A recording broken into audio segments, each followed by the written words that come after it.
On en était resté sur les protéines, hein, qui vont être en fait adressées à différents compartiments cellulaires. On est bien chez la cellule eucaryote. Alors, à protéome, protéasome. Très bien. Alors, la notion de protéome, c'est vrai que c'est pas quelque chose que j'ai beaucoup. Alors, effectivement, je vois les différentes questions qui s'affichent. Alors, je vais d'abord répondre à la question de protéome, ensuite la question du protéasome. Ensuite, je veux bien l'exercice électrophorèse, donc je veux bien reprendre deux trois points et ensuite on reprendra tout ce qui est translocation. Voilà. Alors sur le protéome, effectivement, c'est pas quelque chose sur lequel j'ai insisté alors que, dans le cours, il y a pas mal de choses sur le protéome.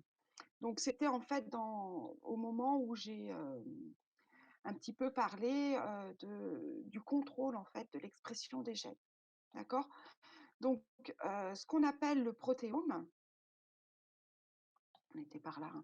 Ce qu'on appelle le protéome, en fait, c'est l'ensemble des protéines qui, sont présentes au sein d'une cellule.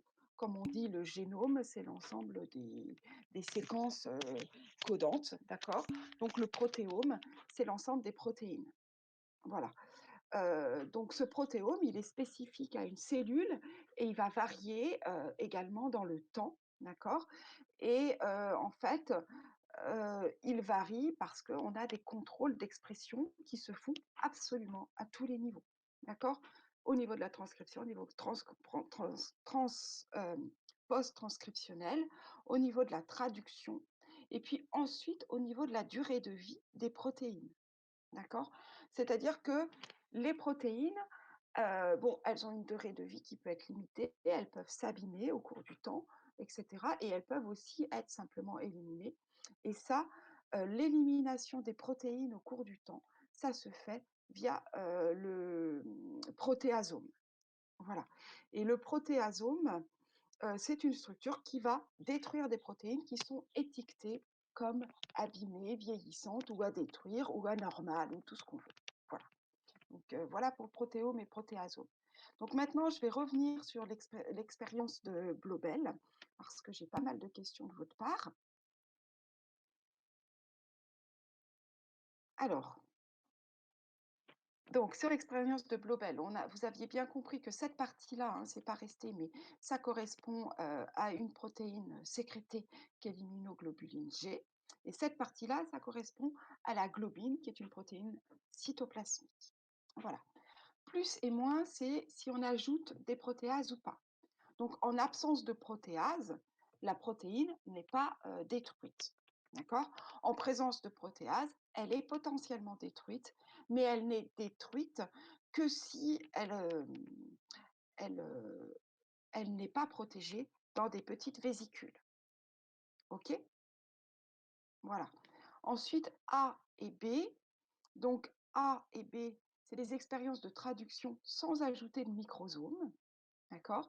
Donc ça veut dire que les protéines sont forcément fabriquées, dans, le cytoplasme. Alors on est in vitro, hein, dans un milieu acellulaire, mais qui va correspondre au cytosol, d'accord? Et C et D, on rajoute des microsomes qui sont en fait les équivalents du réticulum endoplasmique granuleux. Donc si la cellule doit être fabriquée dans le réticulum endoplasmique granuleux, eh bien, elle va se retrouver dans les microsomes et elle sera protégée contre, les protéases. D'accord? Donc ce qu'on voit ici, c'est, 2 choses. Je vais déjà prendre en absence de protéase. D'accord? On voit que, la globine, qu'on ait ou pas, les fragments de réticulum, elle est toujours de même taille. En revanche, ici, l'immunoglobuline G, quand elle est en présence de, fragments de réticulum, on voit qu'elle est de plus petite taille, d'accord? Ça veut dire qu'elle a été coupée. Ça veut dire et là, en fait, on met en évidence la présence, hein, d'un peptide signal qui sera ensuite coupé, d'accord? Dont on parle juste après. En présence, de protéase, on voit que, ben, la globine qui est cytosolique, elle est tout le temps, ben, hydrolysée.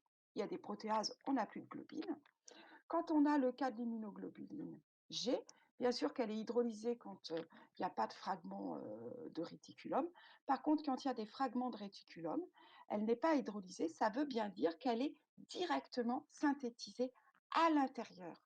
Enfin, qu'elle va rentrer directement au cours de sa synthèse à l'intérieur du réticulum et qu'elle ne sera donc pas détruite. Voilà.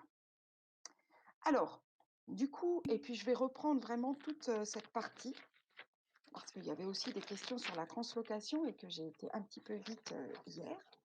Donc effectivement, les cellules, enfin les protéines qui sont synthétisées au niveau du réticulum, elles possèdent un peptide signal, d'accord, qui est en fait tout de suite synthétisé en N-terminal. Ce peptide signal, ici, va permettre l'interaction avec la SRP. D'accord. Et la SRP, elle va emmener le polysome. Alors, parce qu'on est bien à chaque fois sur des polysomes, hein. J'ai eu une question hier. D'accord, je vais répondre à votre question, Manon, mais je termine cette explication-là. J'ai eu juste une question hier pour savoir s'il y avait plusieurs protéines synthétisées en même temps. Oui. Donc ici, par exemple, vous avez tout à fait ce qui peut se passer au niveau d'un ARN messager qui est traduit, d'accord? C'est-à-dire qu'on a en parallèle plusieurs protéines qui se mettent en place. Donc là, c'est à un temps T, on peut avoir tout à fait ça. Et puis, en fait, le ribosome qui est un peu plus loin nous montre ce qui va se passer après ça. Donc, au début, on a ça. Ce ribosome migre et devient celui-ci, celui-ci, celui-ci. Mais il y a plusieurs ribosomes en parallèle. Voilà. Donc, on en était à mon petit signal qui interagit avec le SRP.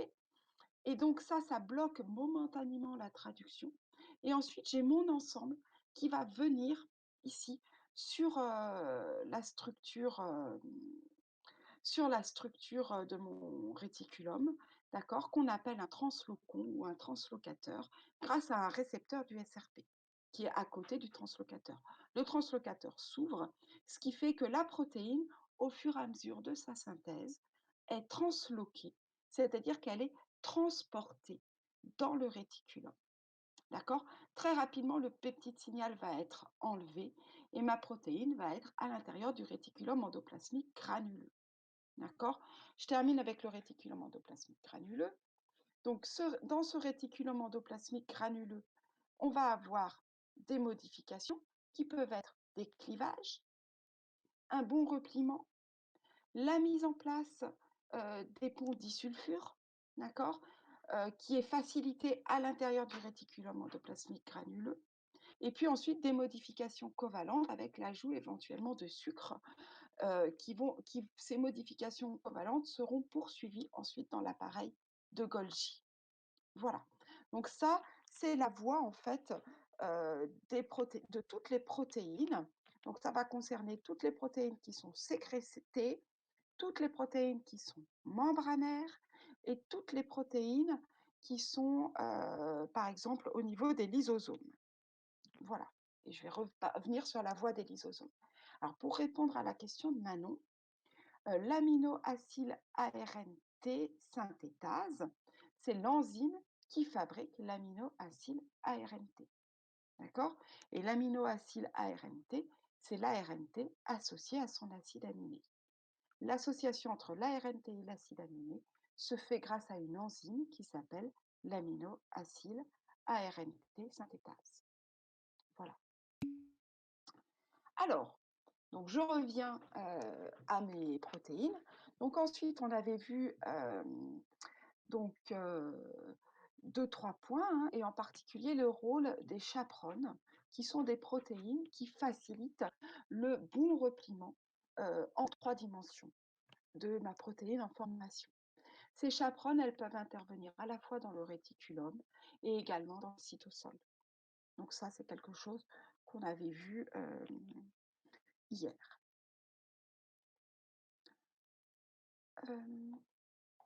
Si j'insiste, juste je reviens sur la voie des lysosomes.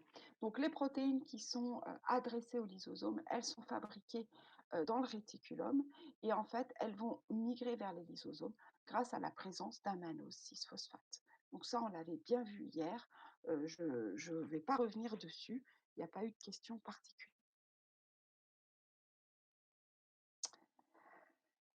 Donc maintenant, on va voir l'adressage d'autres molécules, d'autres protéines qui sont fabriquées dans le cytosol, mais qui seront ensuite adressées à différents, compartiments.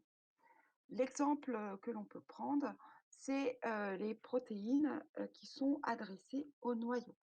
Donc les protéines qui sont adressées au noyau, en fait, elles ont dans leur séquence, d'accord, une séquence spécifique qui s'appelle la séquence NLS pour Nuclear Localization Signal, d'accord?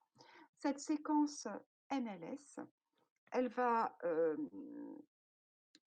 elle est reconnue par des récepteurs d'importation nucléaire, d'accord? Et donc elles vont interagir avec, ces récepteurs d'importation nucléaire qui, eux, interagissent avec les pores nucléaires et donc vont permettre l'entrée de la protéine dans, le noyau. D'accord? Donc vous, ce que vous avez, à retenir, ben, c'est, la présence de ce peptide signal. D'accord? Donc là, vous avez une protéine de localisation nucléaire qui porte le peptide signal et qui interagit avec un récepteur d'importation nucléaire. D'accord? Ce récepteur d'importation nucléaire, il interagit avec les pores nucléaires et va permettre le transport dans le noyau. Ce transport, il implique un petit transporteur qui est le RAN GTP, d'accord? Et ce RAN GTP qui se lie au transporteur va permettre ensuite de les sortir du noyau et de les remettre dans le cytosol. D'accord? Et donc ça veut dire que c'est un transport qui nécessite de l'énergie. Donc l'entrée de la protéine, a priori, se fait, sans particulièrement, d'énergie, mais la sortie nécessite ensuite de l'énergie. Donc la sortie du transporteur. Voilà. Donc ça, c'était pour, les noyaux. Ensuite, pour, les plastes et les mitochondries, hem, donc là, c'est un petit peu différent encore. On a une translocation qui va se faire, parce que vous avez un certain nombre de protéines, des plastes, donc chloroplastes, mais aussi il y a d'autres plastes, hein. Un certain nombre de protéines des plastes et de protéines des mitochondries qui sont codées par le génome nucléaire, qui sont fabriquées dans le cytosol et qui sont ensuite transportées. D'accord? Et donc ce transport, ben, ça fait, intervenir, par exemple, pour la mitochondrie, un complexe TIM-TOM. Ce complexe TIM-TOM, hein, il va permettre de transporter la protéine à travers la double membrane de la mitochondrie. Hein, je vous rappelle que la mitochondrie, elle est, délimitée par une membrane externe et une membrane interne. D'accord? Et donc là aussi, on va avoir reconnaissance d'une séquence signal, d'accord? Et cette reconnaissance de la séquence signal va permettre la translocation par le complexe TIM-TOM. Voilà. Donc ce sont des grosses structures, hein, heu, qui vont inclure un récepteur et des pores et là, vous avez la figure sur le document, que je vous ai mis sur le drive. Voilà. Donc en bilan, d'accord, la translocation des protéines vers leurs organites, d'accord, donc dans les différents compartiments cellulaires, elle peut être co-traductionnelle, d'accord, pour la membrane du réticulum endoplasmique granuleux ou post-traductionnelle dans les mitochondries, les chloroplastes, également les peroxysomes, dont je n'ai pas parlé ici, et le noyau. Et ça se fait grâce à la reconnaissance de séquences d'adressage spécifiques. D'accord? Hem, donc, la maturation des protéines, hein, elle se poursuit jusqu'à obtenir, la bonne conformation. D'accord? Et donc ça fait intervenir, des molécules chaperones. Voilà. Donc je pense qu'on a à peu près, fait, le tour de la synthèse des protéines, d'accord? Hem et on verra qu'ensuite ces protéines, hein, si elles dysfonctionnent, elles sont détruites par le protéasome. Donc maintenant, on va aborder la biosynthèse de toutes les autres, molécules et en fait, on va aller assez vite sur cette partie-là. Ce qui sera intéressant de comprendre, c'est qu'on a, des lieux de synthèse qui peuvent être différents des lieux, de fonctionnement des molécules et que ça veut dire qu'il y a du trafic intracellulaire qui est extrêmement important chez les eucaryotes. Donc dans les biomolécules que l'on peut, fabriquer, d'accord? On va avoir, des biomolécules structurales, des biomolécules à rôle informatif. Donc ce sont surtout, ces biomolécules que l'on va, étudier, qui sont des macromolécules. On va assez peu parler des macromolécules de réserve, parce qu'on a déjà vu un petit peu ça et parce que c'est pas, quelque chose qui est beaucoup, sur lequel on insiste beaucoup dans le programme. Alors, la membrane du réticulum, enfin si on prend d'abord les glycérophospholipides membranaires, d'accord? Donc je vous rappelle qu'ils sont fabriqués à partir de 2 acides gras, d'accord? Et de glycérol. Alors, pour fabriquer, hein, on va avoir des acides gras associés à un coenzyme A, d'accord? Là, vous avez ici comment? Une liaison covalente qui est une liaison, type ester et qui sera une liaison très riche en énergie et vous avez un glycérol phosphate ici, d'accord? Et donc cette synthèse, elle se fait en fait au niveau du réticulum endoplasmique granuleux, d'accord? Et finalement, quasiment tous les lipides sont fabriqués là, donc en particulier tous les phospholipides pour les nouvelles membranes. Donc ici, vous avez un exemple d'un de la phosphatidylcholine, hein, qui est un phospholipide bien connu, qui est fabriqué d'abord en reliant mes acides gras à mon glycérol phosphate. Donc le phosphate ensuite est éliminé et on va rajouter cette fois-ci l'acétidine diphosphocholines et on obtient donc notre molécule. Donc ça, c'est des voies de biosynthèse que vous n'avez pas à connaître précisément, mais vous devez savoir donc quels sont les éléments dont on part, d'accord? Et que cette biosynthèse a lieu au niveau du réticulum endoplasmique lisse. Donc l'acheminement des lipides vers les membranes des autres compartiments, en fait, elle va se faire par trafic vésiculaire, donc c'est quelque chose qu'on avait déjà vu. Donc ça nécessite bien sûr le cytosquelette, mais ça nécessite aussi des fusions de vésicules grâce au système, de fusion, les systèmes, des SNAR, VSNAR et TSNAR, d'accord? Donc tout ça, montre qu'on va avoir un trafic, intracellulaire important, ne serait-ce que pour amener, hein, les molécules nouvellement fabriquées aux bons endroits. Alors au niveau, des molécules, structurales, on a aussi, des molécules qui sont dans la matrice extracellulaire, d'accord? Et donc je vais vous donner un petit peu de détails sur la synthèse du collagène. Hem Voilà, donc je vais commencer par cette diapositive. Ça, c'est pas un document que vous avez, mais quelques mots. Donc le collagène, c'est une protéine qui est sécrétée, elle est synthétisée donc au niveau, du réticulum endoplasmique granuleux, d'accord? Donc on a les propeptides.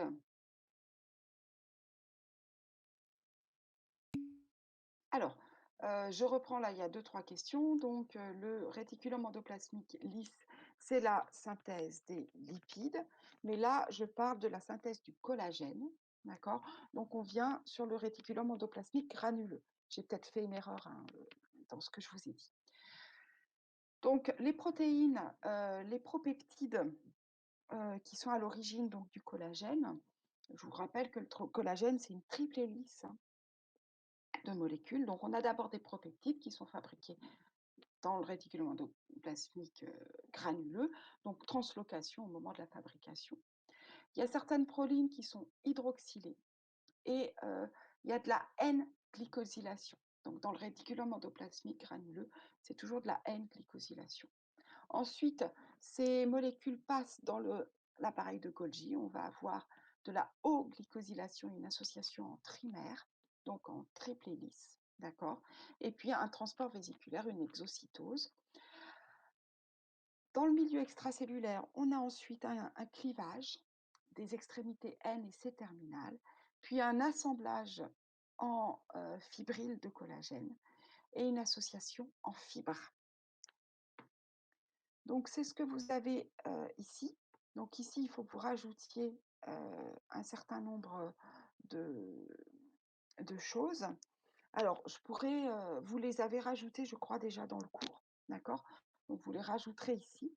Donc la première étape, c'est, en fait, ce sont toutes les étapes de synthèse du collagène, mais après la formation, enfin, faites à la fois la traduction, mais aussi toutes les étapes post-traductionnelles d'une certaine manière. Donc la première chose, c'est l'excision du peptide signal. Ensuite, vous avez les hydroxylations des prolines et des lysines, les N-glycosylations et puis des propeptides, d'accord? Donc ça, c'est dans le réticulum endoplasmique granuleux. Ensuite, toujours dans le réticulum endoplasmique granuleux, vous allez avoir donc l'alignement des 3 chaînes, d'accord? Formation de ponts disulfure qui permettent, hein, cet alignement des 3 chaînes. L'étape 4, cette fois-ci, on passe dans l'appareil de Golgi. Donc, il y a une erreur ici, hein. L'étape 4, on est bien dans l'appareil de Golgi. Il faudra corriger cette erreur. Donc, on va avoir enroulement de la triple hélice, comme une fermeture éclair, en direction N-terminale. Ensuite, vous avez une maturation, puis l'exocytose. Et une fois qu'il y a l'exocytose, d'accord, un clivage des parties N-terminale et C-terminale. L'exemple du collagène, c'est un exemple à connaître. Donc, quand vous aurez tout ce qui est modification post-traductionnelle, prenez l'exemple du collagène. C'est intéressant parce qu'on voit associer à ces modifications post-traductionnelles la compartimentation. Et on voit qu'on a un dernier compartiment où on peut avoir des modifications, qui est le milieu extracellulaire. Donc, c'est vraiment un très bon exemple et c'est un exemple que je vous demande de connaître. Voilà. Alors, voilà. Alors, vous avez également, on peut parler de la synthèse des éléments de la paroi pectocellulosique. Donc là, vous connaissez un petit peu mieux ce qui se passe. En fait, ce qu'il faut savoir, c'est que vous avez des éléments qui sont fabriqués, euh, donc dans la cellule et des éléments qui sont fabriqués directement dans le milieu extracellulaire. Donc là, c'est le cas et là, cette fois-ci, on a essentiellement euh, des sucres, d'accord? Alors, je vous ai donné la possibilité d'écrire, mais voilà. Alors, les sucres qui sont sécrétés, ce sont en fait les pectines et xyloglycanes, hein, ce sont des exemples d'hémicellulose, d'accord? Et des hémicelluloses, donc qui vont être sécrétés, alors qui sont fabriqués en fait au niveau du Golgi, éventuellement, essentiellement, et qui sont ensuite transportés par des vésicules et sécrétés dans le milieu extracellulaire. La cellulose est fabriquée au niveau de la membrane plasmique et les protéines, il y a quelques protéines dans la paroi, sont fabriquées au niveau du réticulum endoplasmique granuleux et ensuite du Golgi où elles sont transformées et puis ensuite sécrétées. Voilà. Donc là aussi, c'est un bon exemple. On voit, hein, l'association de plusieurs compartiments cellulaires pour fabriquer une matrice extracellulaire. Voilà. Alors ensuite, les molécules à rôle informatif. Je ne sais pas si j'ai une diapo pour ça. Voilà. Donc ces molécules à rôle informatif. Cette fois-ci, elles sont, fabriquées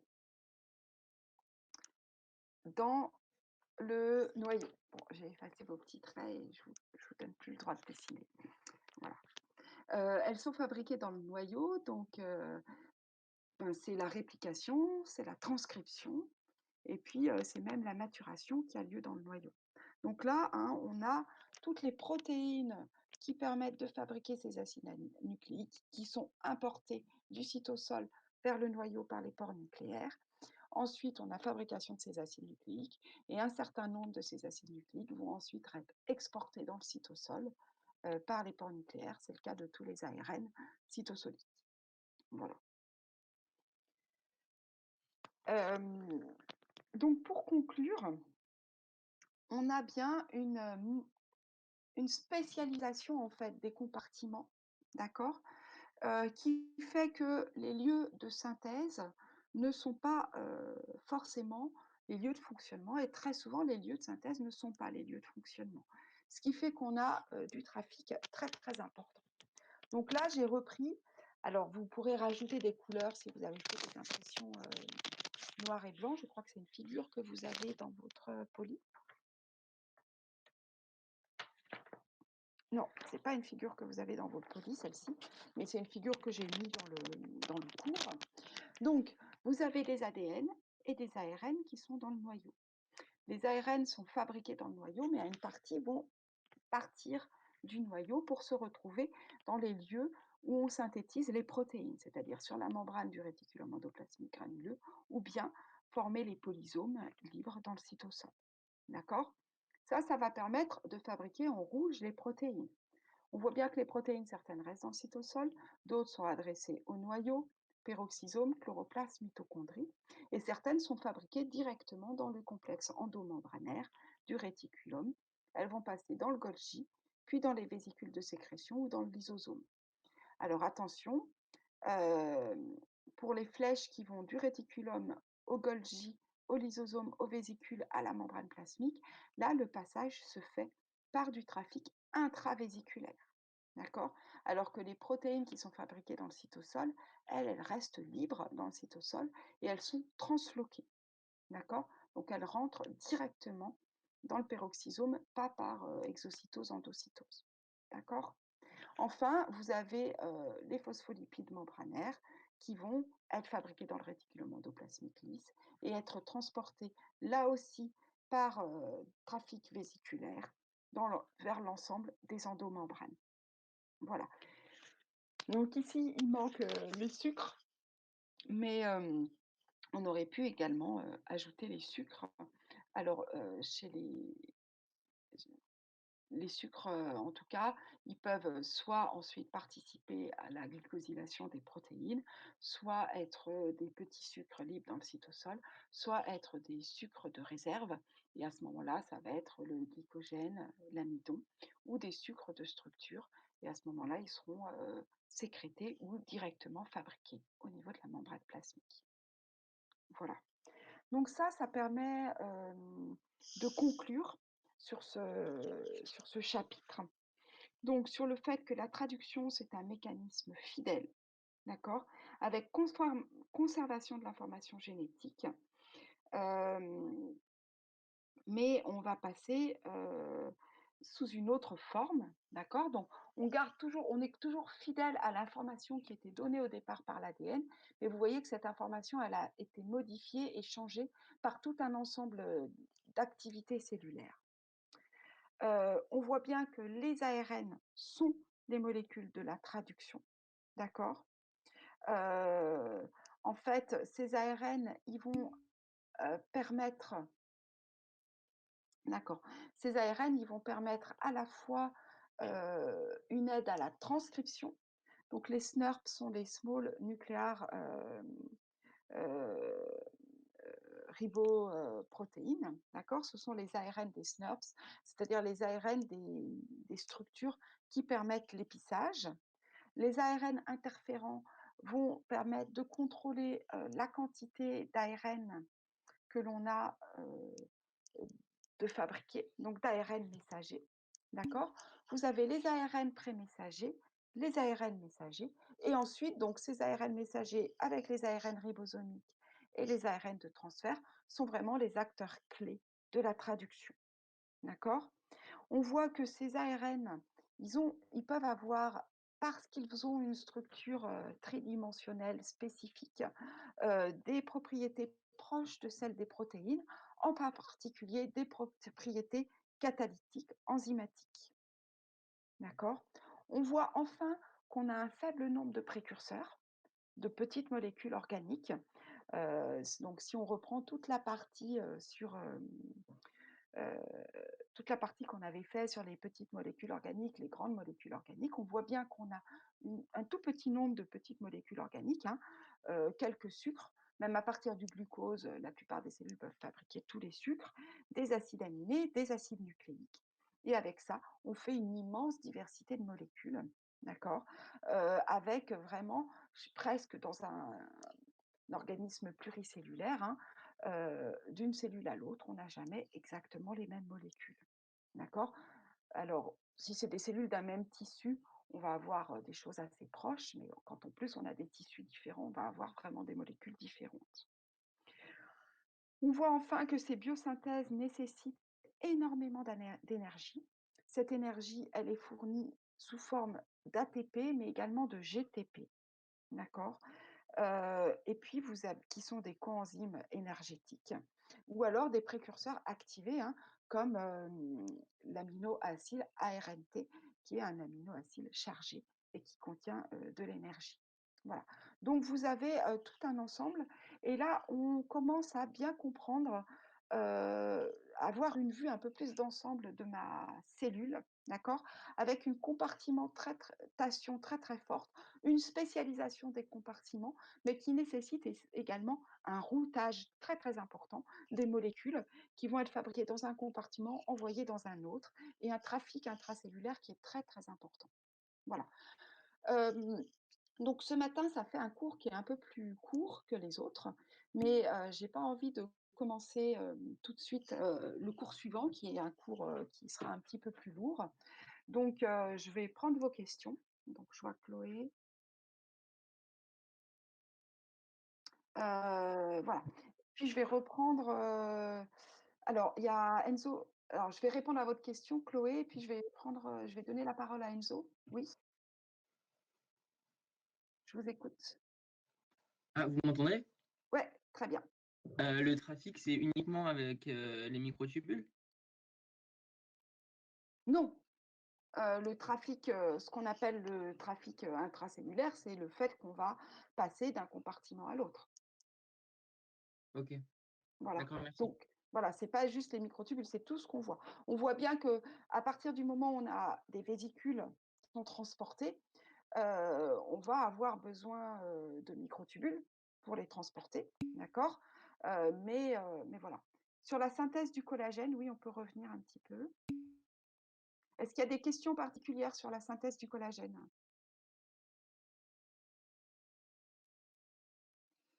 Pour les exocytoses et les endocytoses. Alors, dans le schéma affiché, alors, je reviens sur ce schéma-là. En fait, on pourrait un petit peu compléter ce schéma euh, par un point important, c'est que finalement, le transport des phospholipides se fait par vésicule et fusion de vésicules, et le transport des protéines qui sont fabriquées dans le réticulum endoplasmique granuleux se fait également par vésicule et fusion de vésicules. Voilà, je pense que ça répond à votre question. Et puis, je vais revenir. Oui, en fait, même pour passer du réticulum à l'appareil de Golgi, on passe par des vésicules. Voilà. Donc, je vais revenir un petit peu ici sur la synthèse du collagène. Donc, je vais partir du collagène tel que vous le connaissez. Donc, le collagène, hein, il est constitué de molécules de protocollagène, de tropocollagène, pardon, tropocollagène qui sont des triples hélices. Ces triples hélices ensuite s'auto-associent pour former des fibres de collagène, d'accord, hein, avec un décalage, etc. Et en fait, le tropocollagène, hein, c'est constitué de 3 peptides qui sont en triple hélice et en fait, comment se met en place cette triple hélice? Comment se met en place cette structure, heu, de ma protéine? Eh bien, on voit que c'est fait en plusieurs étapes. Des étapes qui ont lieu dans le réticulum, des étapes qui ont lieu dans l'appareil de Golgi. Donc dans le réticulum, il y a une petite erreur sur ce schéma, hein. Dans le réticulum, ce sont les étapes de 1 à 3 et dans l'appareil de Golgi, ce sont les étapes 4 et 5. Donc dans le réticulum, vous allez avoir déjà la traduction qui a lieu dans le réticulum et puis ensuite tout un ensemble de modifications post-traductionnelles.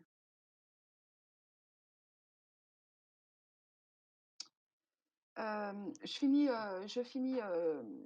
finis le collagène et je réponds à vos questions. Donc il y avait, plusieurs questions, sur, les schémas et cetera. Donc sur le collagène, on enlève le peptide signal. Ensuite, on rajoute des sucres, d'accord? On rajoute des sucres par, N-glycosylation et on hydroxyle, on rajoute des groupements OH sur, plusieurs prolines et lysine. Donc hydroxylation, N-glycosylation et un petit peu de haut-glycosylation. Donc, ce qu'il faut retenir, c'est que dans l'appareil, dans le réticulum endoplasmique granuleux, on va faire de l'hydroxylation et de la glycosylation. On va également, ici, mettre en place les ponts disulfures. D'accord? Et ces ponts disulfures, ils sont très importants parce qu'ils vont permettre de relier 3 peptides de collagène entre eux.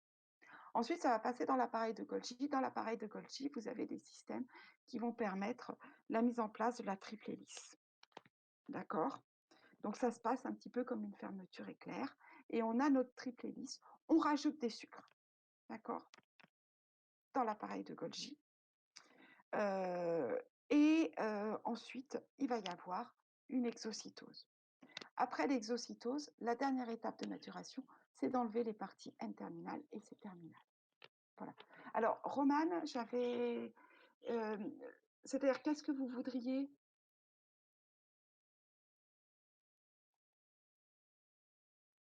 Compléter le tableau de synthèse. Ah oui, tout à fait. Oui, oui, le tableau de synthèse, on va le compléter. C'est ça qui me manquait. OK. Alors, je l'ai pas. Bah, ce que je vais faire, c'est que je vais vous le mettre. Donc, sur le tableau de synthèse, vous avez donc les différentes molécules, la localisation de la biosynthèse, les molécules élémentaires dont elles sont constituées, le coût énergétique de la biosynthèse, d'accord? Et qu'est-ce qu'on utilise en fait comme molécule? Et enfin, le rôle des biomolécules synthétisées. D'accord? Et puis pour répondre à la question de Chloé, en fait, sur la façon dont on va s'organiser pour les synthèses, je vais vous écrire ça sur Discord de façon plus claire, comme ça tout le monde aura l'information. Voilà. Alors ici, donc les acides nucléiques qui sont la synthèse, elle est, dans le noyau et dans les organites semi-autonomes. D'accord? Pour les molécules élémentaires, bah, c'est les DNTP. D'accord? Et puis, le coût énergétique, de la biosynthèse, ben, on va utiliser l'ATP, mais également les NTP et les DNTP. D'accord? Donc hem, tous les, nucléotides triphosphates. D'accord? Le rôle des biomolécules synthétisées, donc c'est essentiellement un rôle informationnel, mais c'est également un rôle éventuellement catalytique. Donc les protéines, localisation de la biosynthèse, donc c'est, soit dans le cytosol, soit dans le réticulum endoplasmique granuleux et ça se poursuit dans le Golgi. Les molécules élémentaires, ce sont les acides aminés. On pourrait ajouter des petits sucres et du phosphate inorganique parce qu'on peut avoir de la phosphorylation et de la glycosylation. D'accord?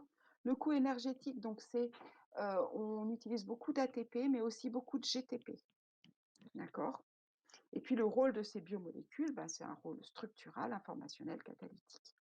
Le tableau, hein, je vais vous le remplir et puis vous le déposer sur le diaporama. Euh, les membranes, les molécules fibrillaires de la motrice extracellulaire, donc localisation de la biosynthèse, donc c'est dans tous les réseaux d'endomembrane, hein, réticulum, Golgi. Au niveau de la membrane plasmique pour, la cellulose et dans le milieu extracellulaire également où on termine, la fabrication de ces molécules. Donc les molécules élémentaires, donc ça peut être des petits sucres, donc l'UDP-glucose par exemple pour fabriquer, la cellulose, les acides aminés. Coût énergétique, on utilise beaucoup d'ATP, un petit peu de GTP. Le rôle de ces biomolécules, c'est un rôle structural et puis un rôle d'interaction avec les autres molécules, avec le milieu. Et enfin, vous avez les phospholipides membranaires, donc eux, ils sont fabriqués dans le réticulum endoplasmique lisse. Donc, les molécules élémentaires, c'est les acyles coenzyme A, c'est-à-dire les acides gras associés au coenzyme A, et puis le glycérol phosphate. Donc, le coût énergétique, donc c'est de l'ATP, aussi un peu de CTP, mais surtout de l'ATP. Et donc, les rôles de ces biomolécules, un rôle de structural et un rôle d'interaction avec le milieu. Et puis, quand on a les, j'ai pas mis là les molécules de réserve, hein, donc les sucres, etc. Donc ça, c'est vraiment les molécules euh, finalement qui vont avoir soit des rôles informationnels, des rôles catalytiques, des rôles structuraux au niveau de ma cellule. Voilà. Donc je vous remettrai le tableau complété. N'hésitez pas si vous avez encore une ou deux questions.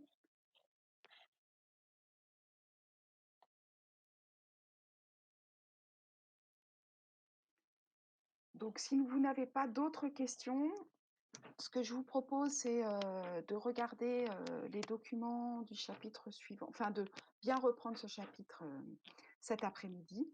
Regardez les documents du chapitre suivant que l'on va commencer, je pense, demain.